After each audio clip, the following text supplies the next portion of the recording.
Hello, everyone. Here we are today. I am John Coleman, wrestling with the toggles as usual. Thank you for joining here as we continue learning today. Who was H.G. Wells? We're going to continue our meditation today. My little off-camera setup here will cooperate. Yes, we're going to continue learning about this author at really the heart of the project, the author of the outline of history. I mentioned the project, and the project is our ultimately 3-year cycle of readings, synchronizing history, philosophy, and literature, which we're developing here at the Institute in order to bind together our in-person classes, our alumni, our far field supporters, our monthly seminarians. And this is something you're not going to get anywhere else. And there's many things to say about it. And in fact, tomorrow, I will be saying all that I need to about this project, really laying it out, and therefore I don't have to say and replicate the explanation in every single one of these, and we can make a better use of our time together in this day 269 of the project. So before we get into our continuing meditation on our author, class has started. So first of all, I'm going to give you the proper bubble down below. And now we get into your plug, and we'll get a poem, and we'll go from there. So here is the amazing website of ApocatastasisInstitute. And you can see it ticking below, and you can see it and the website of the project in the description as well.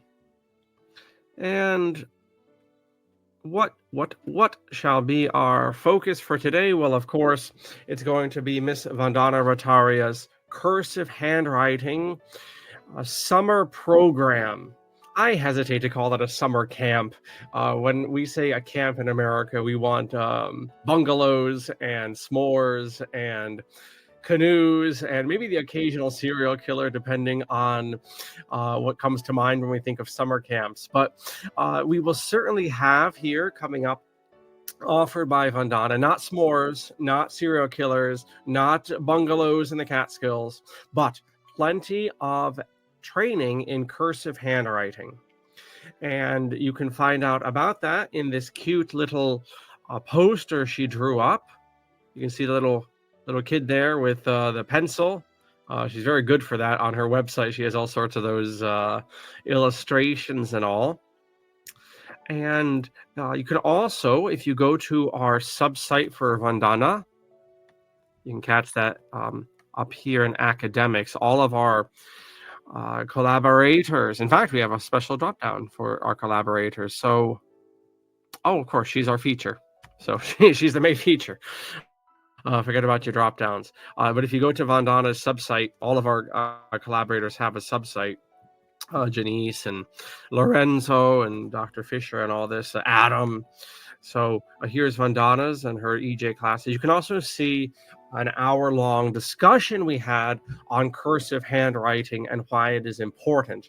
I was expecting this discussion to go on for about 20 minutes and get a nice little video in, little promo, a little commercial in, and it actually turned into something much more expansive. So why don't you check that out? And then why don't you enroll in our summer program to learn cursive handwriting in just 15 hours. How do you like that?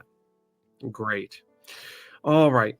So here we are. Here is our subject.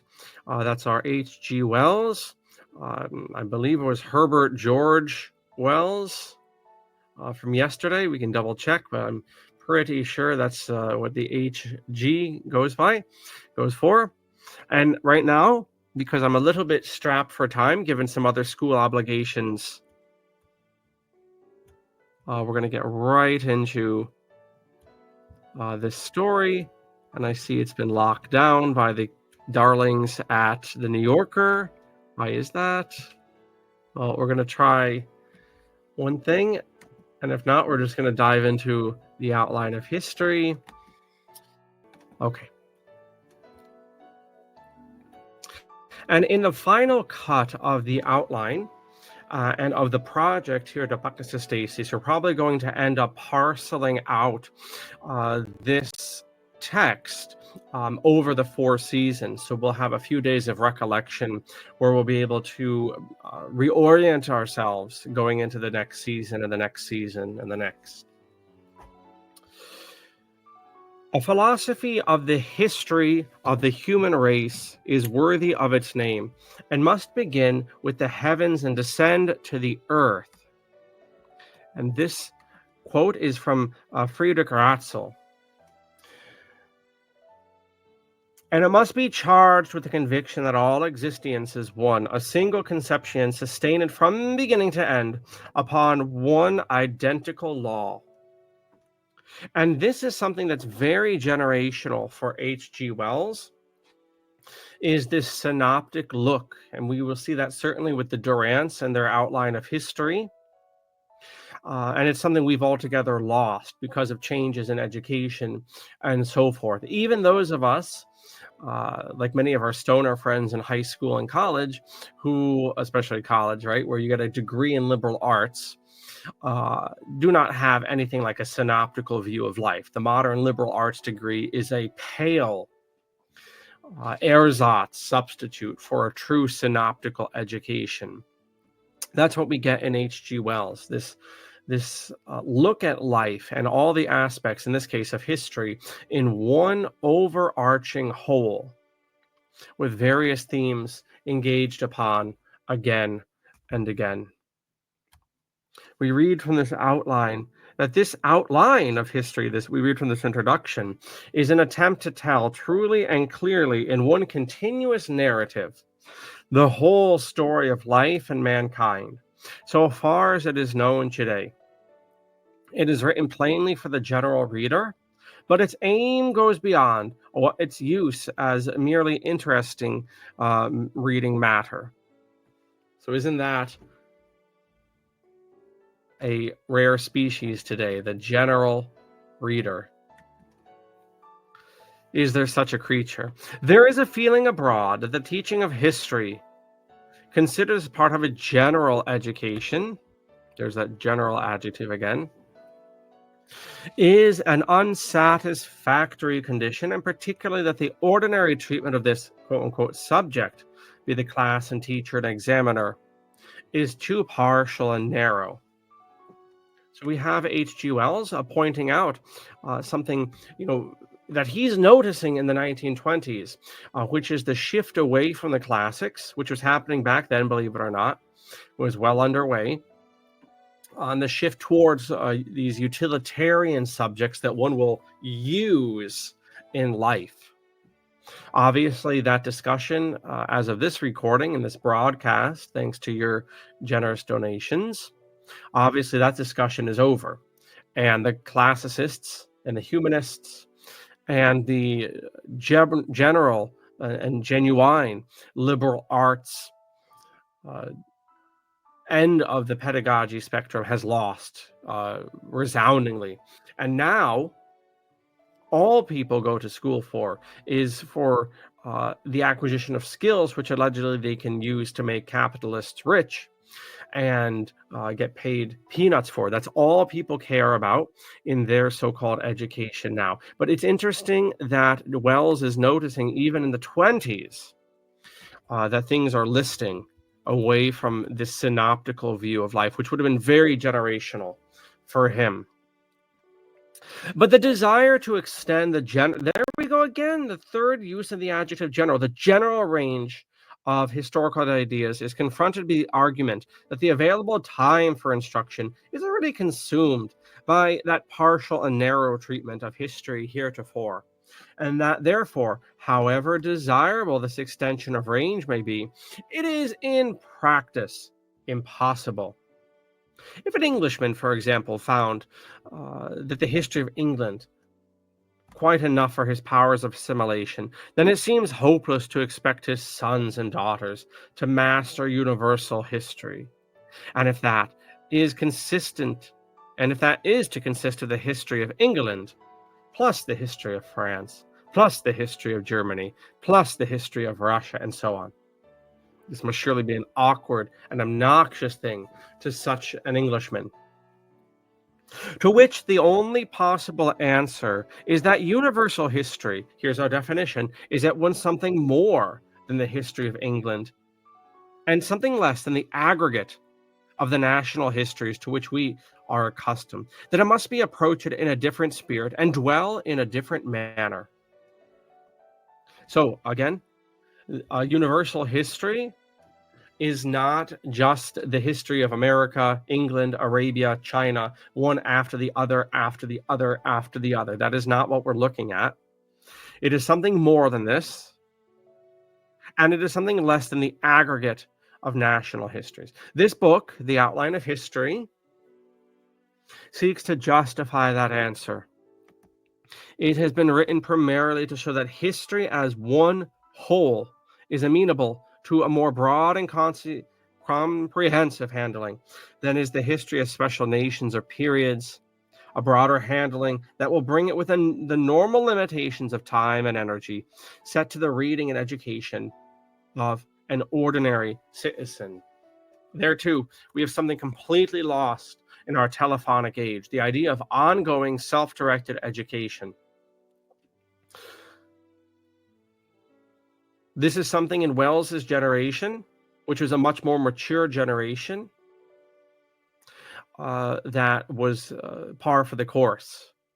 That one as an ongoing project, just like one keeps up, please God, with their physical health that throughout their life, that one keeps up with their spiritual health, please God, throughout their life, that one 100 years ago and 200 years ago, that one individual, Joe Blow, also keeps up on his mental growth, primarily through reading and writing.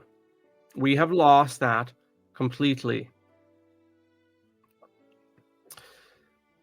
This outline deals with ages and races and nations, where the ordinary history deals with reigns and pedigrees and campaigns. So what makes an age, a race, or a nation different than a reign, a pedigree, or a campaign would be obviously volume and scope of time, scope of people involved, and scope of theme, dare we say.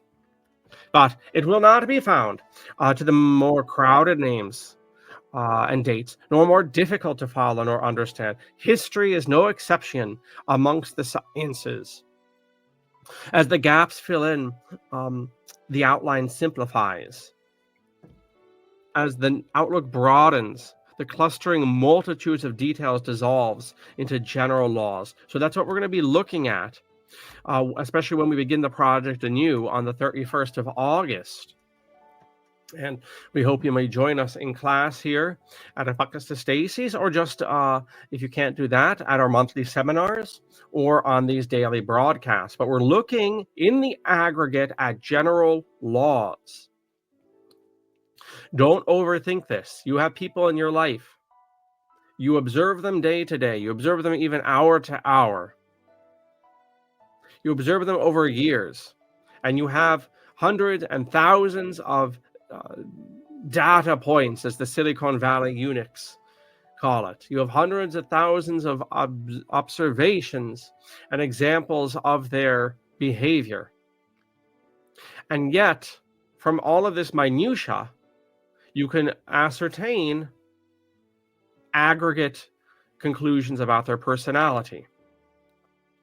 And that's all we're doing with the outline of history. And we need to keep this balance in view, right? We have in the text, which is not within arm's reach, we have indeed probably tens of thousands of historical persons and events. And yet what we're really after are these overarching themes. So just as a man has individual character traits, so do ages and races and epochs. And this is something, especially in this biographical look at H.G. Wells, that we're trying to tease out and will develop as time goes on. This is something that was much more comfortable in his generation. I want to finish this this paragraph and then move to another on H.G. Wells, the author in particular. And many topics of quite primary interest to mankind, the first appearance and growth of scientific knowledge, for example, and its effects upon human life, the elaboration of the ideas of money and credit, the story of the origins and spread and influence of Christianity, which must be treated fragmentarily or by elaborate digressions in any partial history, arise and flow completely and naturally in one general record of the world in which we live. So general, general, general, general. We had the word general no less than 4 times in this average length, maybe extra average length paragraph. Okay, so we're going to bring the bird down there with some considerations on the outline of history. And now we're going to jump right into just a few words about H.G. Wells, just to orient ourselves with our author. We learned yesterday he was something of a materialist, historically speaking, and indeed something of a socialist, so much so that you would call him a Fabian socialist. And I have noted it's interesting that those sorts are quite interested in these universal histories. All right, so now we're going to bring up H.G. Wells and a bio, and then bring the class down. I know we had a little technical difficulty earlier, which I'll snip out as technology allows, and we'll get going here. So there we go. Subtitled, H.G. Wells was a writer of science fiction works, including The Time Machine and The War of the Worlds, who had a great influence on our vision of the future. So notice time, right? The future here by the author, The Time Machine. And we looked yesterday at all of the changes that were happening in H.G. Wells' generation, which led to authors such as him focusing on the human story. It's not just a matter of educational focus, but also of, just things that are going on in the time that he lives. You tend to be more focused on where is all of this going? Where is humanity going? Who was H.G. Wells? Wells's parents were shopkeepers in Kent, England. His first novel, The Time Machine, was an instant success, and Wells produced a series of science fiction novels, which pioneered our ideas of the future. His later work focused on satire and social criticism. Wells laid out his socialist views of human history in his outline of history. And hey, look at this. This is also part of the educated mind. You don't need to be a socialist to appreciate the outline of history. That's something I think we really need to develop and recover in our age of alliteracy, where men cannot make distinctions. I'm noticing this more and more. You've heard me complain about it for years. It continues, is that men, because they're not reading seriously every single day, what you're seeing in people's behavior is the inability to grasp nuance. And so a so-called modern person now, they would say, look, Wells was a socialist, and he lays out these views in the outline of history. Therefore, he's trying to convince me to be a socialist. I'm not a socialist. I'm not going to read the outline of history, right? That's how people with oatmeal for brains come across this. I very often come across people with oatmeal for brains, and they make the same damn mistake. They don't first of all, they don't have the background and they don't have the intellectual maturity to make these distinctions, but also because they don't have the background, they're also insecure in whatever beliefs they do have. And so, like a religious fanatic, modern man doesn't care about religion anymore, but he does care about politics and whatever his BitChute is shoveling his way for the day. And so anything which may threaten that, the beliefs that he has, or he perceives to be a threat, and I guess it is a threat because his own beliefs have nothing to back them up. He reacts and he lashes out. The educated mind, education being really a spirit one cultivates throughout their life of humility and deference to knowledge and the men of knowledge. The educated mind and the educated man sees no threat in reading books from people of other outlooks. And also, the educated man also gives the benefit of the doubt to authors of other worldviews than his own, knowing that that person isn't going to abuse that trust. There's much to say there. But I think the takeaway from this technologically rocky broadcast today is that we ought to, whatever we think think about the outline of history or specific quirky things about Wells, including marrying his first cousin and then dropping her when another piece of tale came by. Whatever we think about that, we think about a science fiction that to recapture very good elements that came from the generation of H.G. Wells, the synoptical view of life, the truly classical education, not this garbage that's being shoveled out in curriculums now for homeschoolers, the actually classical education, the classical feel for life, the synoptical feel once again, and then also that maturity born of consistent reading, born of a nuanced mind, which does not see people of other outlooks as the enemy, which we are so accustomed to in our illiterate, that's A-L-I-T, etc., not illiterate, illiterate days. As our reading decomposes, we are less and less able to realize that people of other worldviews are not our enemy. Wells's generation certainly had that nuance, and that, along with the other points just mentioned, is well worth recapturing. So that is part 2, however technologically rocky, of who was H.G. Wells. We will, of course, reprise this subject down the line. But now we know a little bit about our author. Tomorrow, we're going to continue our break with the project historically and literarily, and we're going to look at the project itself and what we're laying out. And that way I don't have to repeat myself every class. I can just direct you to tomorrow's class. So stay tuned for that. Thank you for joining in on class and for your patience with any hiccups that we had. And I'll catch you tomorrow. In the meantime, do kindly check out our website and please consider enrolling in one of our monthly seminars or indeed in one of our semester-long classes. Thank you so much, and I'll catch you around. Bye-bye.